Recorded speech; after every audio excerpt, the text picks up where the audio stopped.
Businesses are not NGOs. We are businesses. We're for profit. But at the same time, we want to leave a decent legacy behind. So it's delivering on that how. It's not about not doing business. It's just trying to figure out the best way to do so.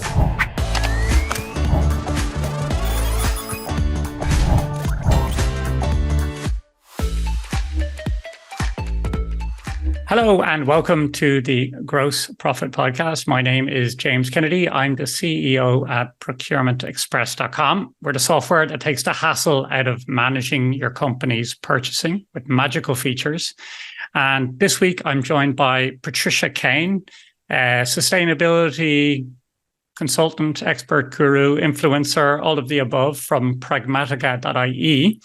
And I'll get into in a little second why Pat is here, but maybe Pat, you can say hello and just introduce yourself for everyone. Fabulous. Thanks for having me, James. Hello, everyone. I am a sustainability strategist. I have recently joined Pragmatica.ie, as you mentioned, as Chief Sustainability Officer. I'm also the founder of Reuzi, a one-stop shop for sustainable living products. I'm a writer. I have a column in the Irish Tatler, and I'm a speaker. I go around talking to whoever wants to listen to me about sustainability. So that's it in a nutshell. Great. Well, you're the perfect person. I'll tell you why we're chatting. This is the Gross Profit Podcast, not the wooliest subject in the world. We're all about the numbers and the spreadsheets over here.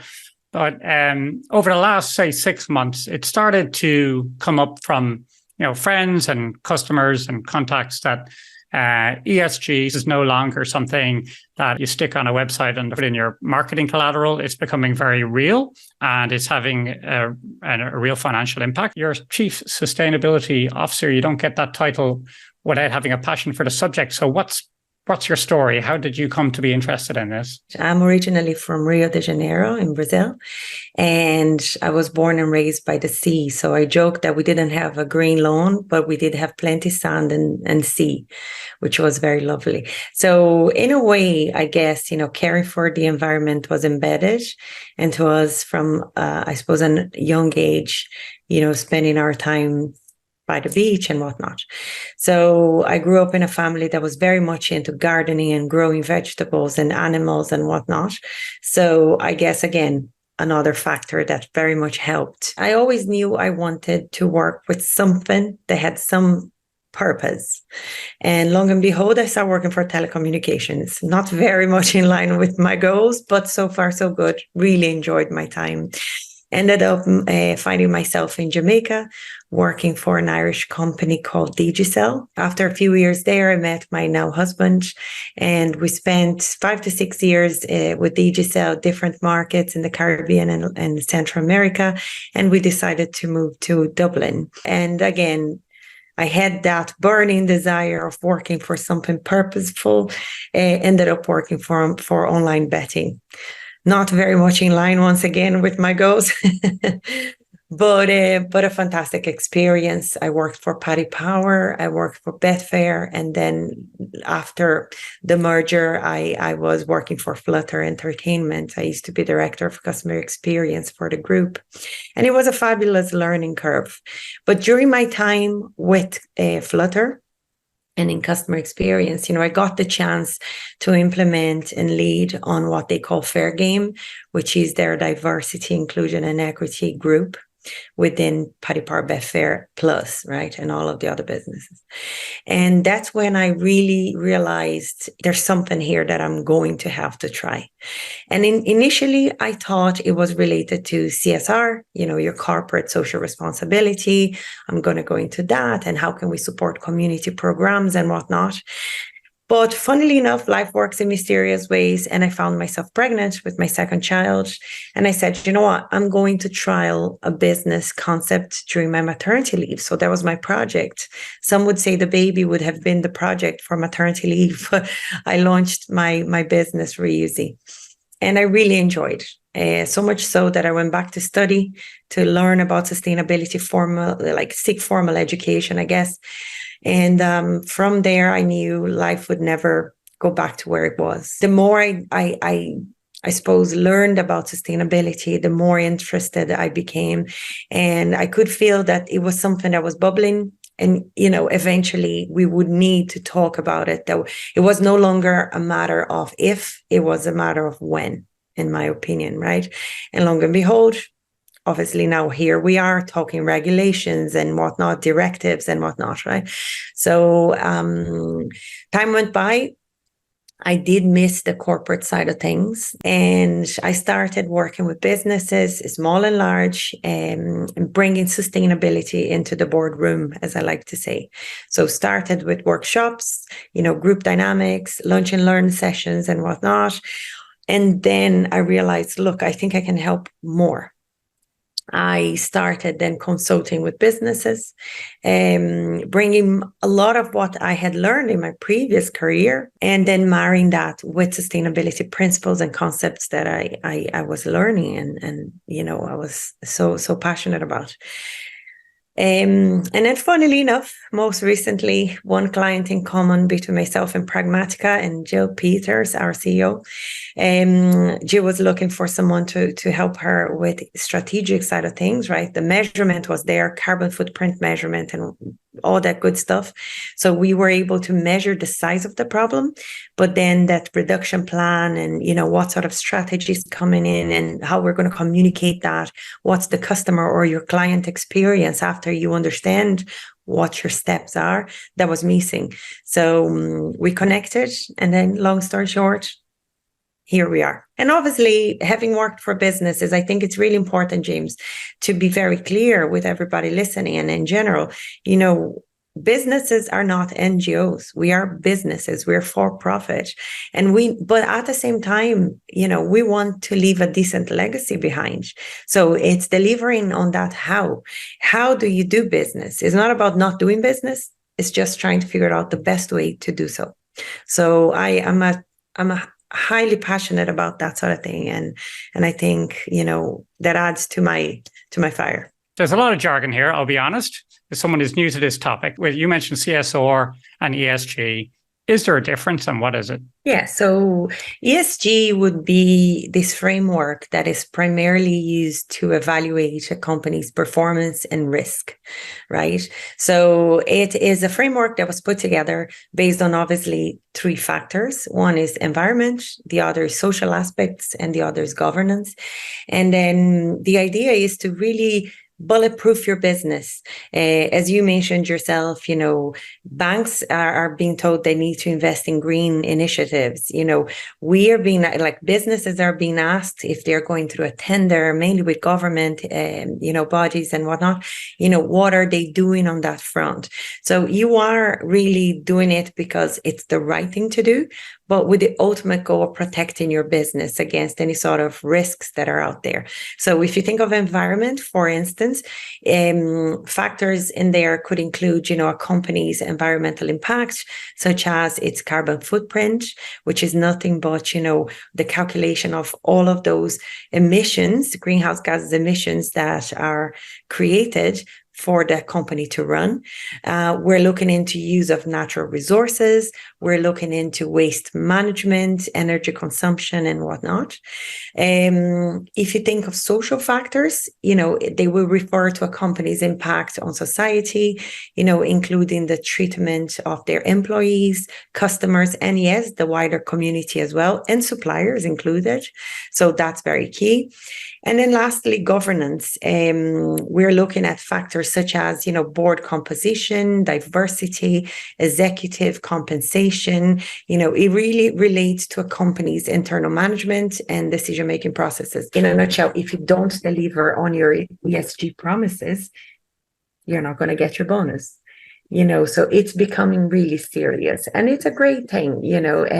Right now, companies that score well on ESG metrics, they are perceived as much more accountable and obviously sustainable, and that can lead into increased investor interest and obviously social impact, better access to capital, and other things like your brand reputation. It will eventually, invariably, I'd say, uncover cost efficiencies and that sort of thing, drive innovation. So there are plenty of benefits. It's no longer just a fluffy cost.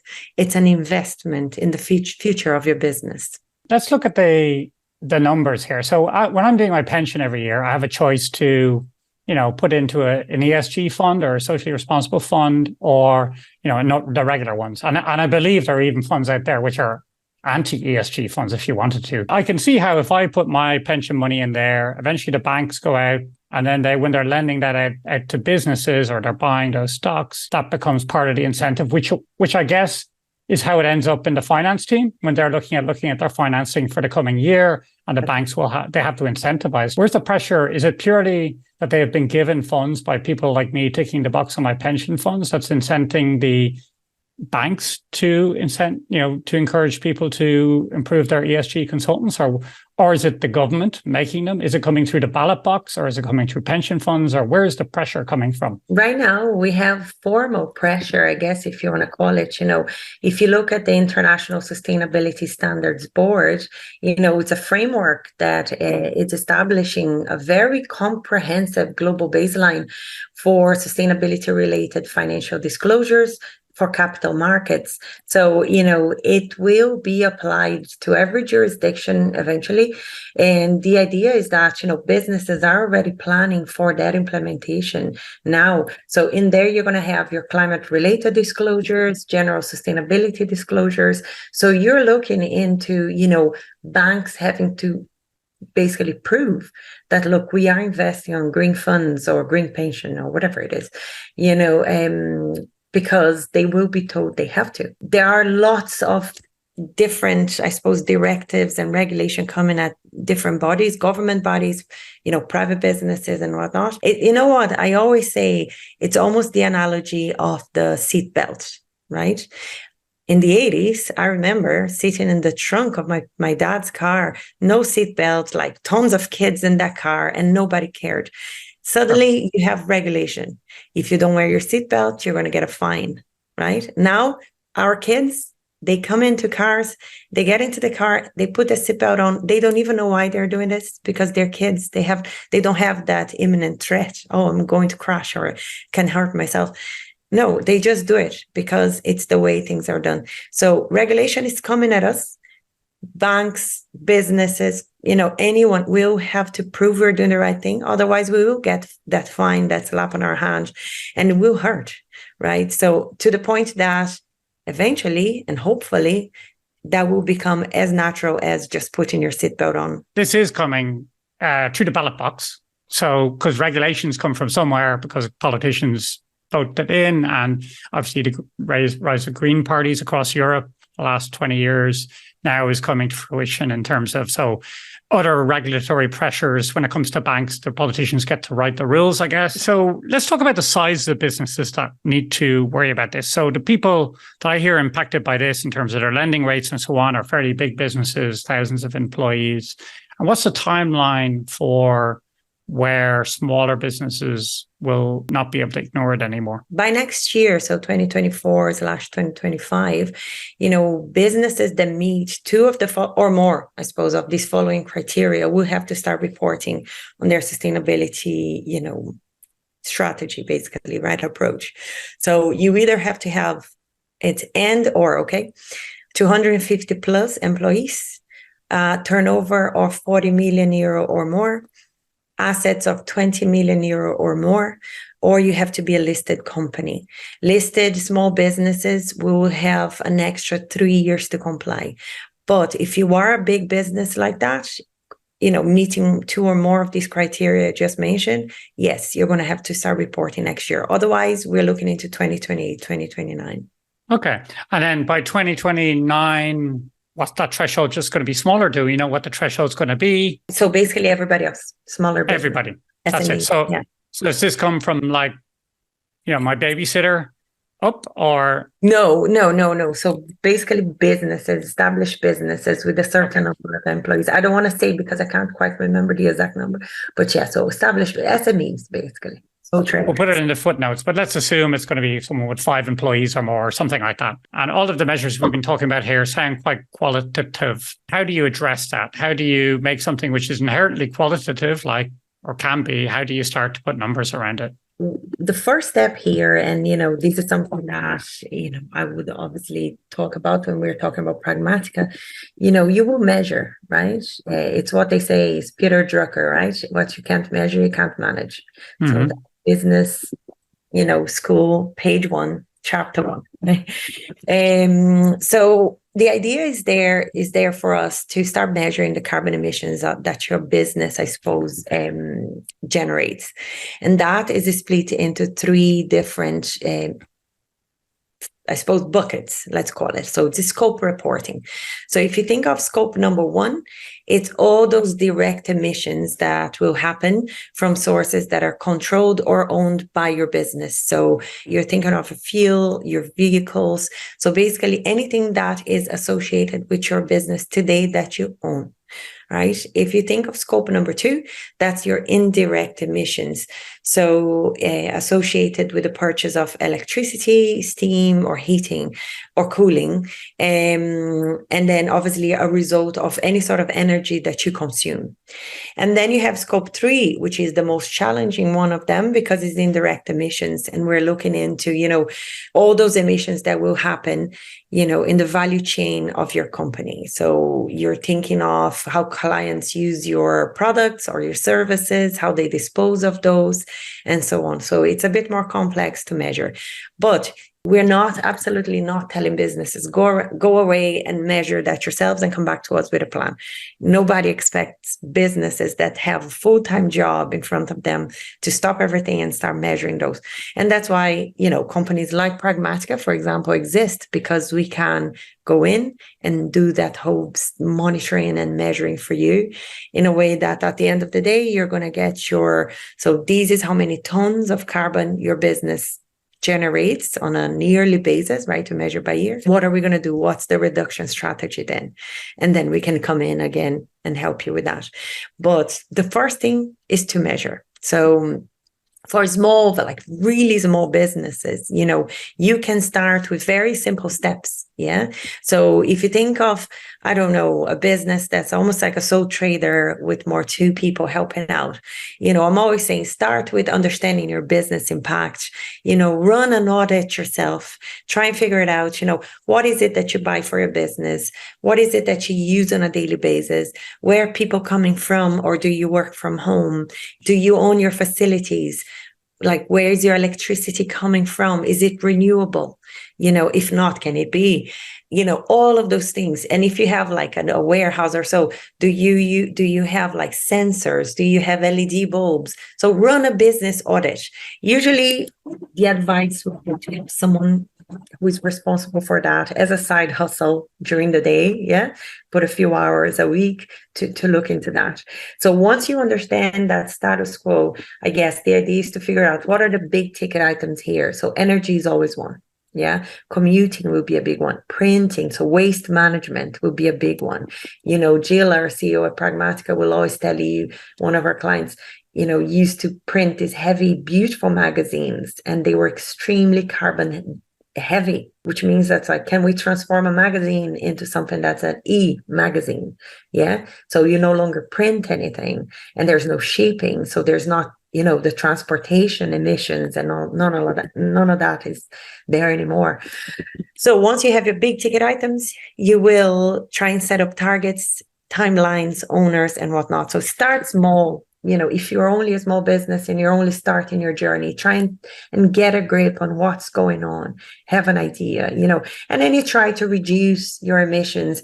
I'm always saying, use that Pareto law, look at the 20% of your suppliers, for example, that represent 80% of your purchases. Yeah. Can you talk to those? If they're sending products to you, can you talk about packaging? I don't want any more plastic. Or instead of multiple deliveries a week or a month, can you give me 2 big ones? And can we agree on payment terms for those?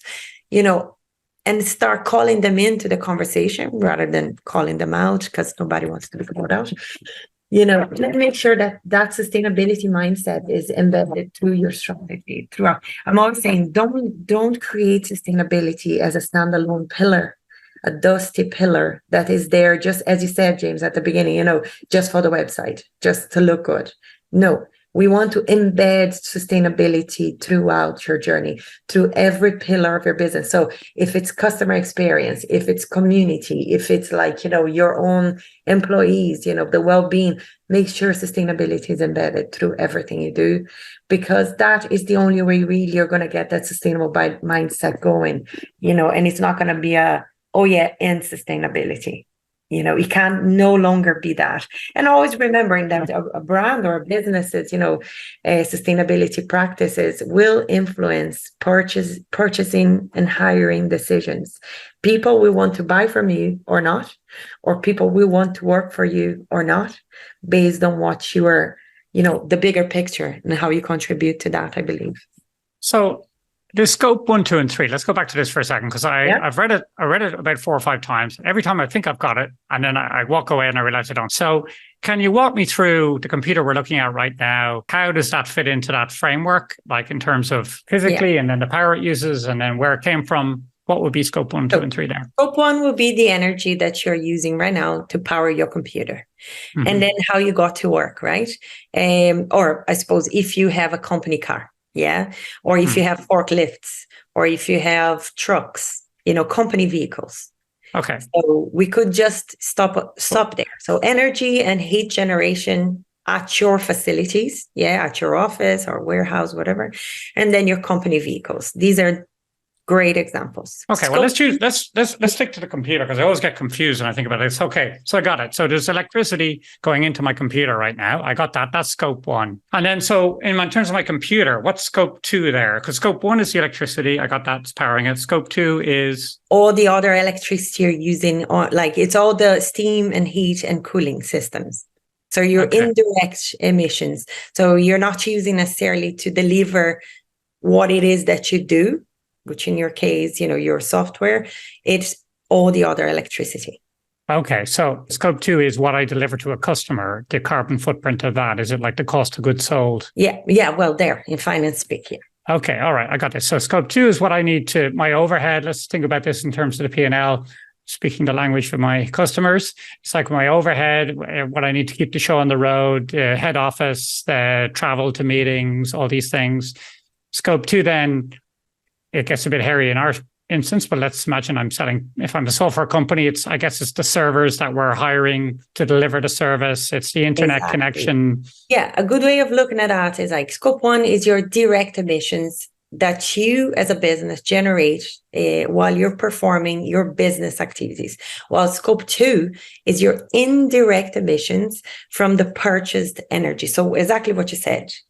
And then scope 3 is everything else. So I almost thought I had it and then I lost it. So scope 2 is, it's not the products I deliver to my customers. Okay, so scope 1 is what we call your direct emissions, right? So direct emissions that are owned or controlled by your company. So for instance, we're talking about emissions from sources that you as a business owns or controls directly, such as burning fuel in the company's fleet, so your vehicles, right? If obviously they're not electrically powered. So that is a scope 1. So you control those emissions because you are the one putting petrol in your car, so you can do your deliveries or you can visit a client or whatever it is that you do. Scope 2 and 3, they are the indirect emissions. So you pay for them, but you don't control them. In the sense of, we're looking at, so scope 2, we're looking at indirect emissions. So it's emissions that your company will cause indirectly that will come from the purchased energy that you use to produce whatever it is that you do. So for example, it could be the emissions caused by the generation of electricity that's used in your buildings. Okay. So you're paying for these to come in, but you're not the one defining I suppose how much goes into that tank. You're just using it. And then scope 3, still called indirect, and is everything else that's not like directly owned or controlled by yourself or purchase electricity. Everything else then falls into that. So when your company buys, uses, or dispose of any products from your suppliers, all the way to how people dispose of the products that you produce. I think I got this now. So if I have a choice between 2 products, let's say electric car or ICE cars, what they call them. So Yeah. I can decide that. So that's scope one, because I have power over which one I'm going to use, or maybe the bulbs in the office, right? So the Yeah. bulbs that Yeah. scope two, I can choose between electricity providers, but I can't do anything about what their footprint is. So it's much more what vendor I can choose is the only decision I have to The make best there. possible vendor. Yeah, you would Yeah. go with the best possible, the more, I suppose, the greener one. And then three is anything that doesn't fit into either of those categories, where you maybe stuff that I have to buy, I have no choice over, maybe, but it's just a fact of life. You still pick up some of that. So Yeah, your suppliers, and then how people will interact with whatever it is that you do. And the end of a life cycle, if you're talking about a physical product, for example, So let's talk about the measurement then. So the measurement, let's say for a construction company, and they're thinking about, they need to build a data center, let's say, and they're choosing about their choosing their vendors. How do they know what their score is? How is that score calculated, and what can they do about those scope one emissions? They sound like the ones that we can actually influence, other than changing supplier, right? Yeah. So day to day, I'm on site, I need to buy whatever, 1,000 yards of concrete or whatever. I have to decide right there what impact that's going to have on my ESG score, and walk me through what. There's a very complex calculator behind this whole thing, right? So whenever we go into a business, we're going to be going through literally how many pens did they buy last year, how many sheets of paper they bought last year, all the way to like, who are your suppliers? If you are buying concrete, for example, who you're buying that from, where is it coming from, how is it being delivered, and so on. So based on whatever it is that you do, you will come out of that with a score of how many tons of CO2, so carbon dioxide, your company generates. And it could be that the worst thing that you do is tell your employees to come to the office every day. We have a client at the moment that commuting is a big challenge for them, because you have employees driving an hour and a half every day to come to the office. So it could be that the answer is not necessarily down to where your cement or concrete, I don't know where that's coming from. It could be down to like your policies, your work from home or not, hybrid models and all of that. So, but the idea is that we're going to input all of that data into the calculator, and obviously that's our secret sauce. So we're not going to go into that. You can call us if you want to learn more about that. But we're going to input all of that data, and at the end of the day, you're going to receive a score, and that score will tell you if you're heavy on. It could be people, commuting, etc. It could be your energy. It could be your supply chain. It could be waste. It could be several different factors. And the idea is that we're going to then try to work with you to reduce those factors as much as we can. Keep it in mind that you're never going to get to 0, right? Even when companies say they're net zero, zero is a very strong statement. We're looking into companies probably doing the best they can to reduce, and then they offset somehow the whatever is left there. Okay, so the whatever electric car sitting in my driveway is supposedly net zero, but they did that by buying a bunch of rainforest somewhere or some other, or investing on green funds. Yeah, that sort of thing. Investing on, they could be investing on community initiatives and, like life-changing programs somewhere in the world where people are highly impacted by climate change. Okay, so this is interesting. So Pragmatica gives me a score, which obviously is only comparable. Is it only comparable against yourself? Well, so it's not you have industry standards and I suppose baselines that you can compare, but really you are competing with yourself, right? You're competing with your last year self. Yeah?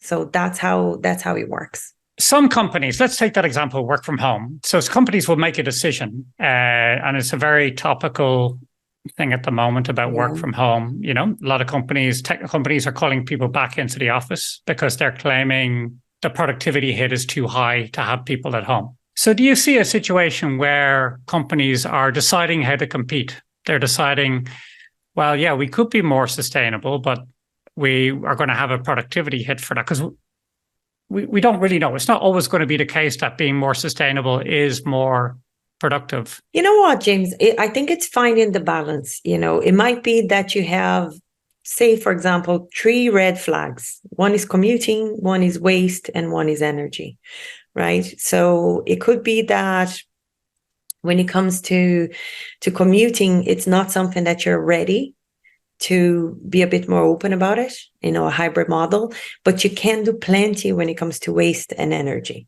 So start there. There is always going to be somewhere where you can start. And, again, we're not here to jeopardize business and to tell you to do, to not do what you are here to do. We're just telling you, like, are there better ways? And it's not that it's going to be one thing that you can do and it's going to solve all your problems, right? It's a jigsaw puzzle.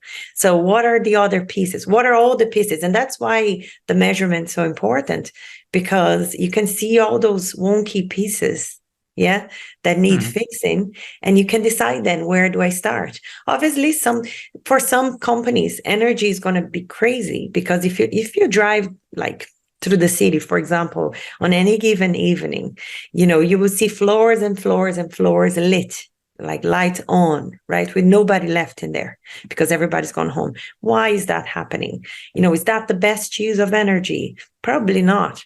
So there will always be massive ticket items there. And commuting can be one, but it might not be your priority. So again, it's a matter of looking at your business, what's going on, and figuring out where to start.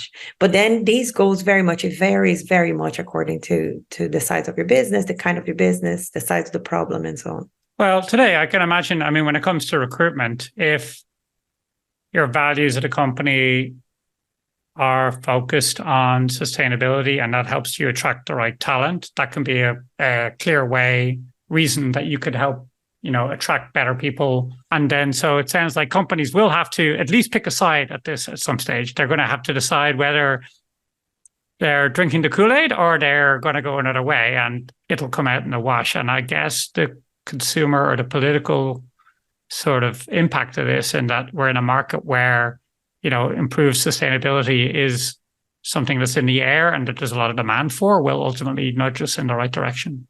Yeah, like there was a research that came out there. I actually had a note, a Deloitte research that found that 65% of, like, say, middle class in Ireland are choosing sustainable purchasing, which means that they are willing to pay for whatever it is that's considered sustainable, being it organic fruit or, an electric car. So there is obviously an appetite from the average consumer out there, I guess, for more sustainable practices from businesses. And that will eventually reflect on where people want to work. Yeah. So last week, myself, Jill, and Donald from Pragmatica, we were all visiting an engineering company. And honestly, I had zero expectations that, hiring would be one of the reasons why they wanted us in. And turns out it was the main reason, because they said our engineers, they really care. And we were all like, wow. So it's no longer just like one of the big fours, stats, percentages that you see on a piece of paper, but you don't really see it happening in real life. It's here. And, we're not talking about an incredibly huge business. We're talking about a good business, but it just shows that it's at every level. People care and they want to feel proud. And I suppose they want to know they are doing something, and the company they work for is doing something to help. I think that's a nice place to wrap it up. Thanks, Pat, for giving us this insight and bearing with me till we got me to understand some of this stuff. If people want to find out more, where can they reach out to you? Well, thank you very much, first of all. You can find us at pragmatica.ie. We're also on LinkedIn. And I am Pat Kane on social media if you want to look for me. That's it.